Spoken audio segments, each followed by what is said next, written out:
दिल्ली में सीएम धामी ने केंद्रीय खेल मंत्री से की शिष्टाचार भेंट। उत्तराखंड में होगा राष्ट्रीय खेलों का आयोजन से उत्तराखंड में होगा खेल संस्कृति का विकास। ऋषिकेश में अस्पताल प्रबंधन पर आयुष्मान में फर्जीवाड़ा का आरोप। मामले की शिकायत पर भी नहीं हुई कोई कार्रवाई। लोगों से सरकारी धन की रिकवरी की मांग।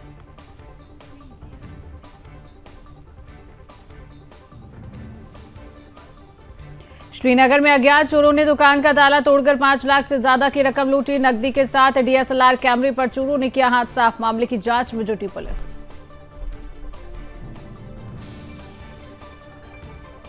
खटीमा में कविता पांडे ने योगा आर्टिस्ट प्रतियोगिता में जीता स्वर्ण पदक। कविता पांडे ने बाबा रामदेव के विद्यालय से की है शिक्षा प्राप्त। देहरादून में साइबर अपराध को लेकर शुरू हुआ जागरूकता अभियान। अगले 3 दिनों तक चलेगा जागरूकता अभियान। अभियान के माध्यम से ऑनलाइन धोखाधड़ी के बारे में दी जाएगी जानकारी। नगर पालिका परिषद के चुनाव को लेकर प्रत्याशियों के बीच शुरू हुआ आरोप प्रत्यारोप का सिलसिला। पौड़ी से बीजेपी नगर पालिका चुनाव में अध्यक्ष पद की प्रत्याशी सुषमा रावत ने किया जीत का दावा, तो वहीं बीजेपी की बागी प्रत्याशी कुसुम चमोली ने लगाया अपने खिलाफ षड्यंत्र का आरोप।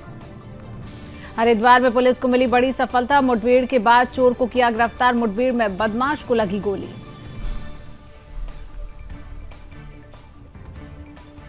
उत्तराखंड में सरकारी अस्पतालों की इमरजेंसी सेवाओं को बेहतर बनाने के लिए नई गाइडलाइन जारी। इसके तहत किसी भी अस्पताल इमरजेंसी में आने वाले हर एक मरीज को तुरंत इमरजेंसी मेडिकल केयर उपलब्ध कराए जाने की हिदायत।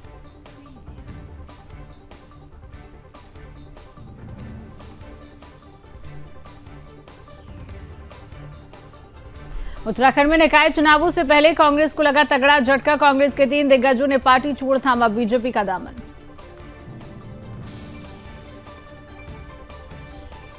हरिद्वार में आबकारी विभाग ने अवैध शराब के खिलाफ शुरू किया विशेष अभियान। निकाय चुनाव के मद्देनजर विशेष टीमों का गठन कर जिले में अलग अलग जगहों पर की जा रही छापेमारी।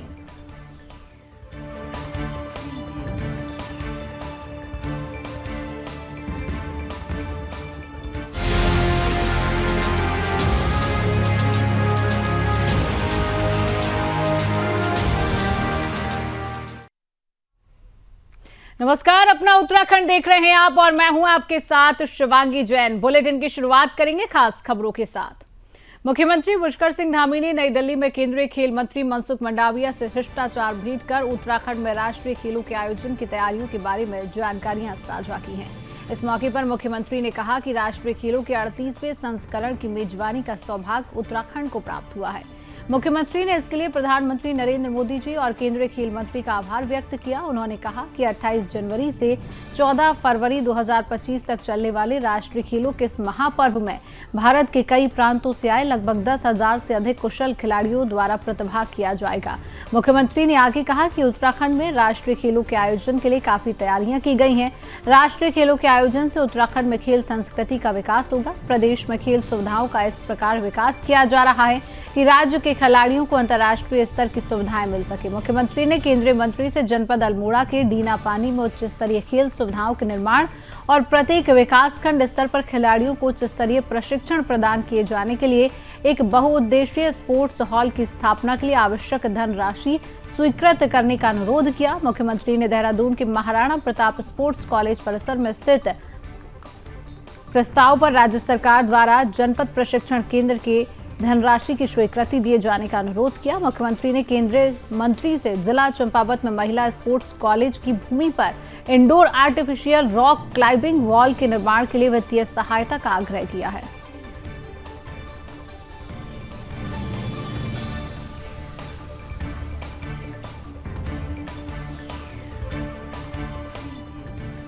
सीएम ने केंद्रीय खेल मंत्री से शिष्टाचार भेंट कर मुलाकात की। उत्तराखंड में राष्ट्रीय खेलों का आयोजन किया जा रहा है, जिसको लेकर शिष्टाचार भेंट सीएम पुष्कर सिंह धामी ने किया। आयोजन से उत्तराखंड में खेल संस्कृति का विकास होगा। सीएम पुष्कर सिंह धामी का कहना है राष्ट्रीय खेलों को लेकर लगभग तैयारियां लगभग पूरी कर ली गई हैं, जिसको लेकर सीएम पुष्कर सिंह धामी ने केंद्रीय खेल मंत्री से शिष्टाचार भेंट कर उनको कहीं ना आमंत्रित करने का न्योता दिया है। उत्तराखंड में राष्ट्रीय खेलों का आयोजन किया जा रहा है। जिस तरीके से सीएम पुष्कर सिंह धामी का कहना है कि इससे खेल संस्कृति का विकास होगा और राज्य को भी बढ़ावा मिलेगा, राज्य के विकास में भी बढ़ावा मिलेगा और खेल संस्कृति के विकास को भी कहीं ना कहीं बढ़ावा दिया जाएगा। इससे पहले आपको बता दें, सीएम पुष्कर सिंह धामी ने देश के प्रधानमंत्री नरेंद्र मोदी को भी राष्ट्रीय खेलों के आयोजन के लिए आमंत्रित किया था और उसके बाद उत्तराखंड में खेल संस्कृति के विकास को लेकर पीएम और केंद्रीय खेल मंत्री का आभार व्यक्त करते हुए भी सीएम पुष्कर सिंह धामी नजर आए हैं।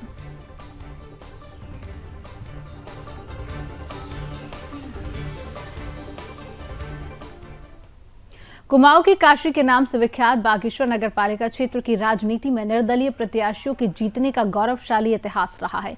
पूर्व में नरेंद्र साहू ने लेकर पूर्व कैबिनेट मंत्री स्वर्गीय चंदन राम दास और वर्तमान बीजेपी प्रत्याशी सुरेश सिंह खेतवाल तक निर्दलीय के रूप में बागेश्वर नगर पालिका के अध्यक्ष पद पर 5 साल का कार्यकाल चला चुकी हैं। बागेश्वर नगर पालिका का सीमा विस्तार होने के बाद बागेश्वर नगर पालिका 11 वार्डों के रूप में बृहद रूप धारण कर चुकी है। वर्तमान में बागेश्वर नगर की आबादी भी 40,000 के आसपास पहुंच चुकी है।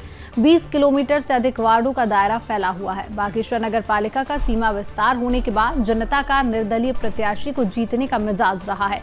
विकास के रूप में हो रहे भ्रष्टाचार पर राष्ट्रीय दलों के नेता सदा मौन रहते हैं। बागेश्वर के इस बार के चुनावों में निर्दलीय प्रत्याशी के जीतने पर संदेह खड़ा किया जा रहा है। मतदाताओं का रुख किस ओर है, अभी कुछ नहीं पता है। वोटिंग प्रतिशत और 25 जनवरी को काउंटिंग के दिन साफ होगा कि इस बार बागेश्वर की जनता राजनीतिक दल के प्रत्याशी को ही अध्यक्ष बनाएगी। देखना है क्या इस बार भी बागेश्वर का गौरवशाली इतिहास लगातार जारी रहेगा या जनता आगामी 23 जनवरी 2025 को बताएगी।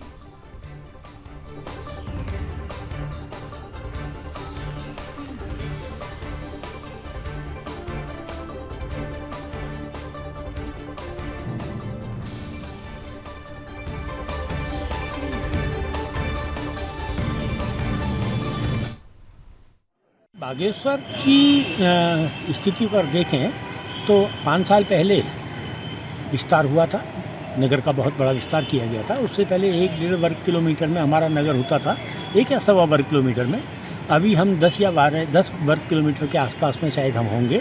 आबादी भी जो 7-8 हज़ार की आबादी होती थी, 25-30-40 हज़ार की आबादी में हम पहुंच गए हैं। वोटर भी शायद 12 हज़ार के आसपास या कुछ होना चाहिए, 18 हज़ार के आसपास होना चाहिए। देखो चौंकाने वाली बात ये थी कि जब आपने एक बृहद क्षेत्र को जोड़ा, उसके बाद जनता ने जो अपना पहला अध्यक्ष चुना वो निर्दलीय चुना था। वो भारतीय जनता पार्टी या कांग्रेस का नहीं चुना था। वैसे बागेश्वर में निर्दलीय होना, चंदन रामदास जी बहुत बड़े नेता के रूप में स्थापित रहे। वो भी नगर पालिका में जब चुनाव लड़े थे तो निर्दलीय लड़े थे। नरेंद्र साहू जी हुआ करते थे, ठुलगरिया के नाम से जाने जाते थे। वो उन्होंने सबसे पहले विद्रोह किया था नगर पालिका की व्यवस्थाओं के खिलाफ, तो वो भी यहाँ से जीते थे। तो बागेश्वर का अपना एक मिजाज रहा है निर्दलियों को जिताने का, क्योंकि यहाँ की जनता बड़ी विचित्र टाइप की जनता है। वो एकदम आंख बंद करके फैसला नहीं लेती या किसी एक राजनीतिक दल के पीछे अंधभक्तों की तरह नहीं दौड़ती है। ये यहाँ की जनता का रुझान रहा है, एक यहाँ का मिजाज रहा है। देखिए, अभी समय और उसका आलंकन करना बड़ा मुश्किल होता है। पिछले बार हमारे निर्दलीय प्रत्याशी सुरेश खेतवाल जी जीते थे। इस बार वो राष्ट्रीय पार्टी से खड़े हैं, तो मुझे ऐसा लगता है कि राष्ट्रीय पार्टी ही जीतेंगी। कांग्रेस और बीजेपी पर ही टक्कर होगी, क्योंकि जो आदमी व्यापार संघ को सही ढंग से नहीं चला पाए, निर्दलीय हमारे कपी जोशी जी, उनसे क्या उम्मीद की जाए।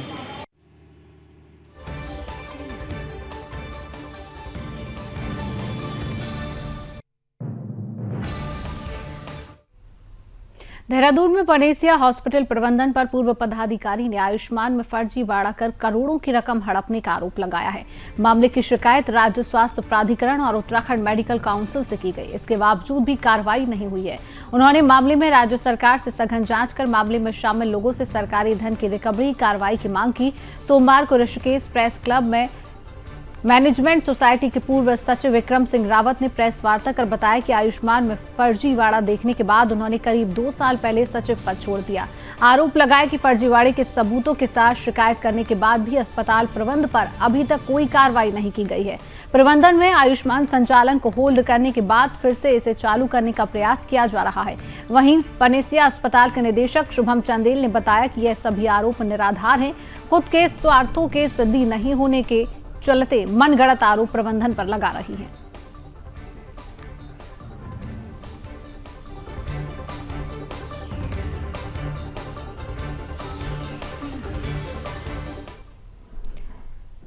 27 दिसंबर को श्रीनगर क्षेत्र में अज्ञात चोरों द्वारा एक दुकान का ताला तोड़कर 5 लाख की नकदी पर हाथ साफ किए जाने का मामला सामने आया था, जिसमें दुकान के अंदर लगे सीसीटीवी कैमरे में चोरी की पूरी वारदात रिकॉर्ड हो गई थी। मामले पर दुकान स्वामी गौरव सिलोड़ी ने बताया कि उनकी CSC डिजिटल सेवा केंद्र के नाम से दुकान है। 27 दिसंबर शुक्रवार की देर रात को अज्ञात चोरों द्वारा घटना को अंजाम दिया गया। बताया कि शनिवार सुबह जब वह दुकान खोलने के लिए पहुंचे तो दुकान का ताला टूटा हुआ मिला। बताया कि जब उन्होंने दुकान खोली तो अंदर सारा सामान बिखरा हुआ था, साथ ही रखी हुई नकदी गायब थी। इसके अलावा उन्होंने बताया कि 5 लाख के करीब की नकदी गायब है। साथ ही एक DSLR कैमरे पर भी चोरों द्वारा हाथ साफ कर लिया गया। पूरी वारदात सीसीटीवी कैमरे में कैद हो गई, जिसमें नकाब पहनकर घटना को अंजाम देते हुए दिखाई दे रही है। वहीं मामले में तहरीर के आधार पर पुलिस जांच में जुट गई है। वहीं मामले में ASP ने बताया कि तारीख के आधार पर श्रीनगर थाने में संबंधित धाराओं में मुकदमा पंजीकृत किया गया है। बताया कि अज्ञात चोरों को पकड़ने के लिए टीमें गठित की गई हैं। प्राप्त सुरंगों के आधार पर छानबीन की जा रही है। जल्द ही घटना का अनावरण कर दोषियों के खिलाफ कार्रवाई की जाएगी।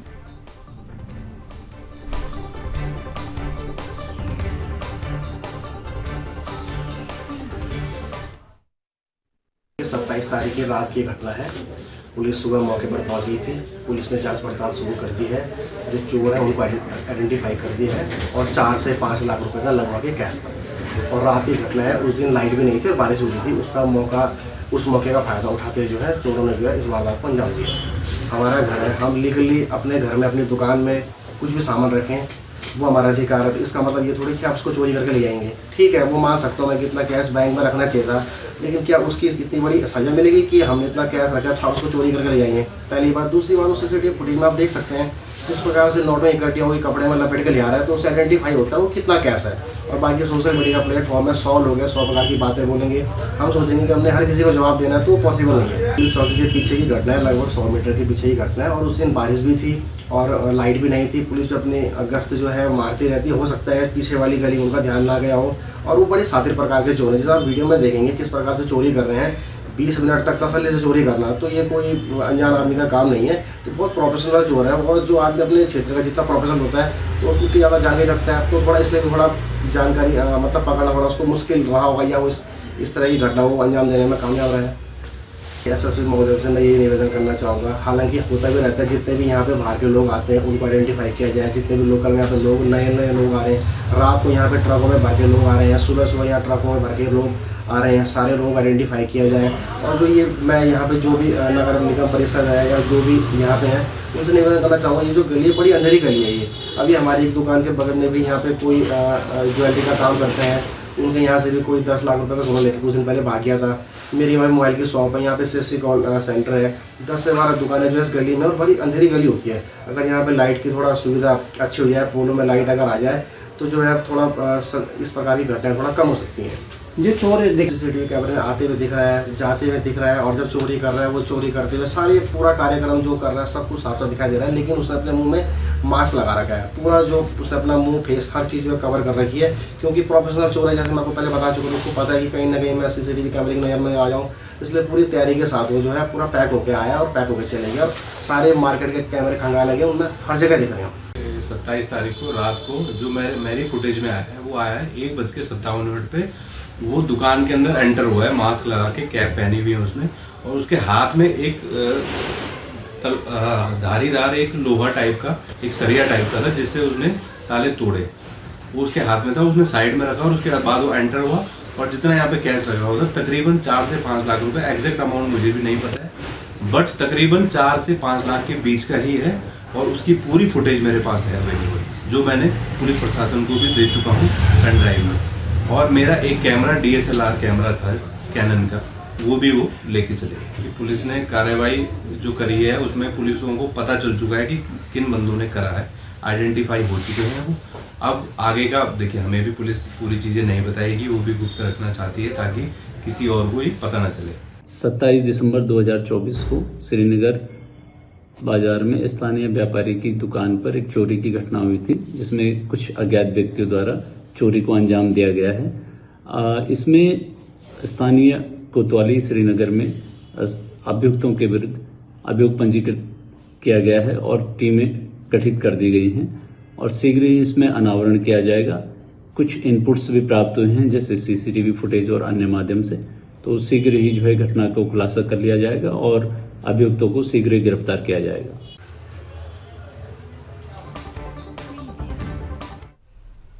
देहरादून में कविता पांडे ने योगा आर्टिस्ट प्रतियोगिता में स्वर्ण पदक हासिल कर खटीमा के साथ पूरे प्रदेश का नाम रोशन किया है। खटीमा निवासी कविता पांडे ने योग गुरु बाबा रामदेव के विद्यालय पतंजलि आचार्य कुलम से शिक्षा प्राप्त की। योगा में प्रतिभा रखने वाली इस बालिका ने कई बार योगा प्रतियोगिता में स्वर्ण पदक प्राप्त कर अपने परिवार का नाम रोशन किया है। इस बार की प्रतियोगिता में रुद्रपुर में स्वर्ण पदक जीतकर देहरादून में हुई राज्य स्तरीय आयोजित देहरादून में प्रतियोगिता में स्वर्ण पदक जीतकर खटीमा के साथ साथ प्रदेश का नाम रोशन किया। इस तरह के प्रतिभाशाली बच्चों को राज्य स्तर पर प्रोत्साहित करने की आवश्यकता है।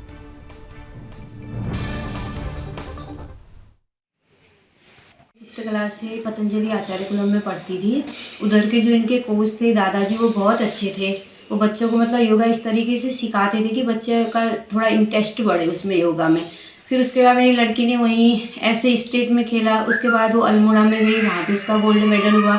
फिर लड़की यहाँ से खेलो इंडिया तक पहुँची, वहाँ थोड़ा पॉइंट से रुक गया था बच्चे का। फिर उसके बाद अभी जब इन्होंने घर आई हुई थी, तो अभी ये रुद्रपुर में हुआ था, वहाँ भी लड़की ने अभी गोल्ड मेडल लिया था। जब यहाँ गोल्ड मेडल लिया, उसके बाद इसका सिलेक्शन हुआ था देहरादून में, तो वहाँ भी मेरी लड़की ने अभी गोल्ड मेडल लिया और प्रथम स्थान प्राप्त किया।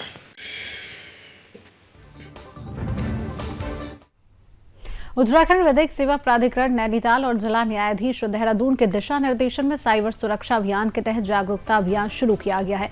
जागरूकता अभियान अगले 3 दिनों तक शहरी, ग्रामीण और दूरस्थ इलाकों में परावधिक कार्यकर्ता और अधिकार मित्रों के माध्यम से पूरे जिले में चलाया जाएगा। इस अभियान के तहत पूरे जिले में शिविर, नुक्कड़ नाटक, प्रभात फेरी और जागरूकता रैलियों के माध्यम से आम लोगों को ऑनलाइन धोखाधड़ी, साइबर अपराध, डिजिटल अरेस्ट से संबंधित सभी महत्वपूर्ण विषयों पर जानकारी दी जाएगी। अभियान के पहले दिन सचिव जिला विधिक सेवा प्राधिकरण देहरादून सीमा डुंगराकोटी और उनकी टीम ने राजपुर रोड पर एनएसएस की छात्राओं के साथ साइबर सुरक्षा अभियान पर रैली निकालते हुए समाज को जागरूक करने का काम किया है।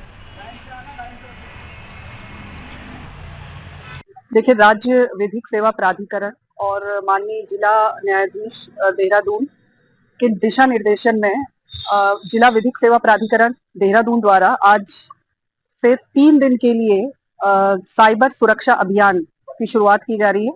ये अभियान 6, 7 और 8 जनवरी को देहरादून जिले के ग्रामीण इलाकों में, दूरस्थ इलाकों में, शहरी इलाकों में, हर जगह पर चलेगा। और इसमें जिला विधिक सेवा प्राधिकरण देहरादून और हमारे जितने भी पराविधिक कार्यकर्तागण हैं, ये साइबर अपराध के बारे में और डिजिटल अरेस्ट और जितनी भी ऑनलाइन धोखाधड़ी आजकल हो रही है, इसके संबंध में जनता को जागरूक करेंगे। और नुक्कड़ नाटक, टॉक शो, रेडियो शो, सबके माध्यम से हम इसका प्रचार प्रसार करेंगे। तो अगले 3 दिन तक ये अभियान हमारा। पौड़ी के वन विभाग के पास हुए अतिक्रमण को वन विभाग और राजस्व विभाग की टीम ने ध्वस्त करने की कार्रवाई की है। इसके साथ ही वहां पर मौजूद सामान को भी जब्त किया गया।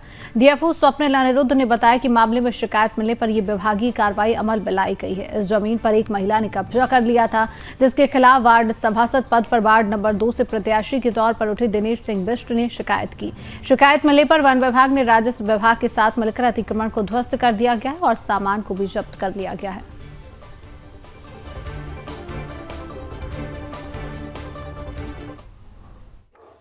ऐसे है कि जो पूर्व सभासद थी यहाँ पे, उन्होंने अपने कार्यकाल में 2021 में ये जगह कब्जा कर दी और यहीं पे डीएफ ऑफिस है। ये जगह भी डीएफ ऑफिस की है, वन विभाग की ज़मीन है। और उन्होंने यहाँ पे कब्जा किया और उसके बाद जो अपने एक पत्रकार हैं प्रमोद खंडूड़ी जी, उन्होंने इस मामले को उठाया था। आप कोई वीडियो खंगाल सकते हैं। तो उस पर जो है कि उस बिना पे जो है कि उनका यहाँ पे नोटिस चस्पा हुआ था। मैंने कल पटवारी से भी बात की थी और बीच में फिर डीएफओ साहब ने अभी हाल ही के दिनों में कुछ इसका अतिक्रमण हटाया। वो मामला ये जो इसका सामान वो जब्त किया गया। तो हमने कहा चलो ठीक है, हमने आज तक इस मामले को कभी नहीं उठाया। लेकिन अभी जो सीट है, जो पिछली सीट थी वो महिला सीट थी, उसमें महिला ने चुनना था। अब सामान्य सीट हो चुकी है। मैं 1 साल से यहाँ पर तैयारी कर रहा हूँ। मैंने कम से कम 1-1.5 करोड़ रुपए के काम इस वार्ड में कराए। मैंने कभी ठेकेदारी नहीं की, 1 रुपया कमाया नहीं, वो अपना पैसा लगाया। मैं इतना तो बता दूँ, मैंने नगर पालिका के पास काम करने के लिए हथियार नहीं, लेबर जरूर है, हथियार नहीं। मैं 10,000 रुपये के औजार लिए मेरे पास रखे हैं। तो उस समय अपने वार्ड के काम आप ये देख सकते हैं, पूरी सफाई है। और जब इस महिला ने हमने बात भी कि हम काम कर रहे हैं, सामान्य सीट है तो हमको लड़ने दो। उसके बावजूद ये अपने सामान्य सीट में दावेदारी कर रही है। हमने नामांकन कर दिया। इन्होंने इस बात को छुपाया है कि मैं कब्जादार हूँ, जबकि नगर निकाय एक्ट में प्रावधान है कि कोई भी कब्जाधारी व्यक्ति उसका परिवार के सदस्य चुनाव नहीं लड़ सकता है। किसी महिला द्वारा जो है वन विभाग के ऑफिस के नज़दीक सरकारी भूमि पर अतिक्रमण का प्रयास किया जा रहा था। उस अतिक्रमण के प्रयास को जो है पिछले 15 दिनों में ही जो है वन विभाग की टीम और राजस्व की संयुक्त टीम ने विफल कर दिया है। जैसे ही ये अतिक्रमण का प्रयास किया जा रहा था, वहाँ घेरबाड़ की जा रही थी, तो शुरुआत में ही जो है इस घेरबाड़ के प्रयास को हम लोगों ने विफल कर दिया था। फिर दोबारा जो है हमारी जानकारी में आया कि वहाँ पर दोबारा अतिक्रमण का प्रयास किया जा रहा है। तो कल देर शाम को जो है दोबारा उस अतिक्रमण के प्रयास को विफल कर दिया गया। यह भूमि जो है आरक्षित वन भूमि नहीं है, ये जो है सरकारी भूमि है जो नगर पालिका क्षेत्र के अंतर्गत आती है। बट किंतु ये वन विभाग के ऑफिस के नज़दीक थी और ये हमारे कब्जे में है। हम लोगों ने इस अतिक्रमण के प्रयास को जो है विफल किया। अभी तक जो है जिसके द्वारा अतिक्रमण किया जा रहा था यह एस्टैब्लिश नहीं हो पाया। हमारी जो है छानबीन जारी। उत्तराखंड में नगर निकाय चुनाव का बिगुल बज चुका है। 27 दिसंबर से शुरू हुई चुनाव के लिए नामांकन प्रक्रिया से लेकर नामांकन पत्रों की जांच और अब चिन्ह आवंटन तक का काम पूरा हो चुका है। चुनावों को लेकर 23 जनवरी को वोटिंग होनी है, तो वहीं 25 जनवरी को काउंटिंग की जाएगी, जिसको लेकर भाजपा, कांग्रेस सहित निर्दलीय प्रत्याशियों ने अपना अपना प्रचार प्रसार अब तेज कर दिया है। सभी अपने अपने समर्थकों के साथ गली मोहल्लों में जनता से वोट की अपील कर रहे हैं।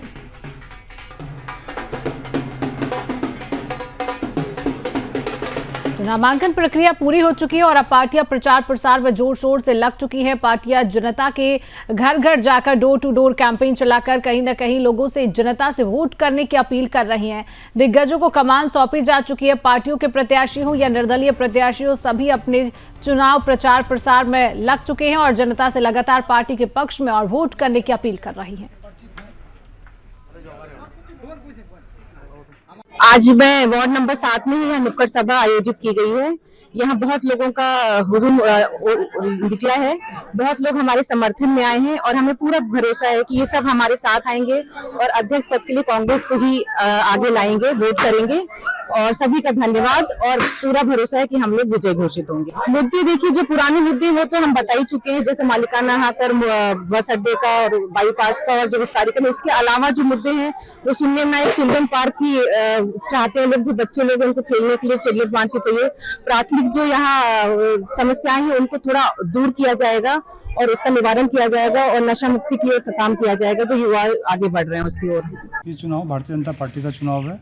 सारे लोग पुराने गिले सूखे भुलवा के भारतीय जनता पार्टी के 7 सभासद और चेयरमैन बड़े भाई संजीव भट्टाचार्य जी के लिए यहाँ एकत्र हुए हैं और हमें पूर्ण विश्वास है कि गदरपुर गुलरगोज की जनता माननीय विधायक जी के विकास कार्यों का और दूरगामी सोच के ऊपर वोट देगी और 7 सभासदों को और चेयरमैन प्रत्याशी हमारे संजीव भाई को भारी मतों से विजय बना के गुलरगोज में स्थापित करेगी। भारतीय जनता पार्टी का कैडर बोर्ड भी है और बड़े भाई संजीव भट्टाचार्य जी की यहाँ पर अपनी लोकप्रियता है और हमारी पूरी टीम 7 वार्ड में लगी हुई है। जो कार्यकर्ता नाराज़ हैं उनको मनाने का काम चल रहा है और हमारी जो अगली जो महारैली होनी है उसकी तैयारी चल रही है। मैंने यहाँ देखा कि अपनी जनता में काफ़ी दिक्कतें हैं। यहाँ मतलब सड़कों की परेशानियाँ हैं और पानी की दिक्कतें हो रही हैं। लोगों के मकान के ऊपर से तार ऐसे गए हैं जिससे उन लोगों को काफ़ी दिक्कतें हो रही हैं। और यहाँ देखा कि मतलब कहीं पे रास्ते नहीं हैं, उन लोगों को जाने के लिए काफ़ी दिक्कतें हो रही हैं।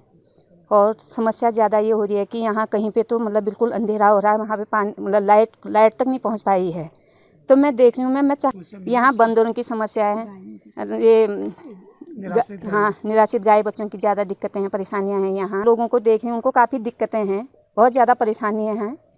मैं उनकी समस्याओं को समाधान करना चाहूँगी। उद्देश्य रहेगा हमारी पार्टी भारतीय जनता पार्टी का ये उद्देश्य रहेगा कि हम लोगों की समस्याओं को जान सके, उनके बीच में जाकर उनकी समस्याओं को जाने और उस समस्याओं को पूरा करने का पूरा प्रयास करेंगे और पूरा प्रयत्न करेंगे कि जितना मेरे कहने हो सकेगा, मेरी जनता पार्टी भारतीय जनता पार्टी के द्वारा जितना भी हो सकेगा हम इसको पूरा करने का पूरा कोशिश करेंगे।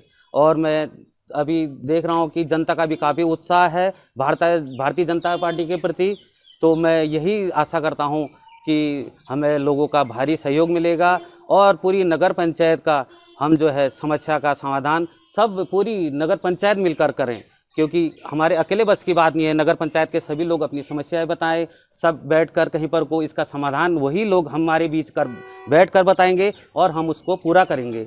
गजा में जो स्वास्थ्य की बहुत व्यवस्था है, गजा स्वास्थ्य केंद्र जो PSC हमारा है उसको CSC में तब्दील करना है ताकि यहाँ पर ब्लड की सुविधा हो सके, एक्सरे की सुविधा हो सके और तमाम जो यहाँ पर हॉस्पिटल की सुविधाएं समुचित तौर से स्वास्थ्य लाभ के लिए हॉस्पिटल की मेरी उचित सबसे बड़ी महत्वपूर्ण व्यवस्था होगी मेरी उच्चीकरण का।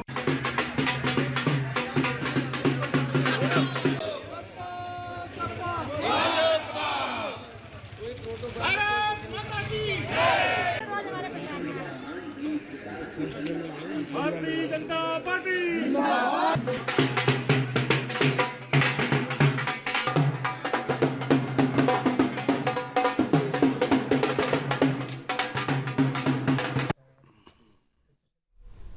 हरिद्वार में नगर निकाय चुनाव को शांतिपूर्ण और निष्पक्ष तरीके से संपन्न कराने के लिए प्रशासन ने कमर कस ली है।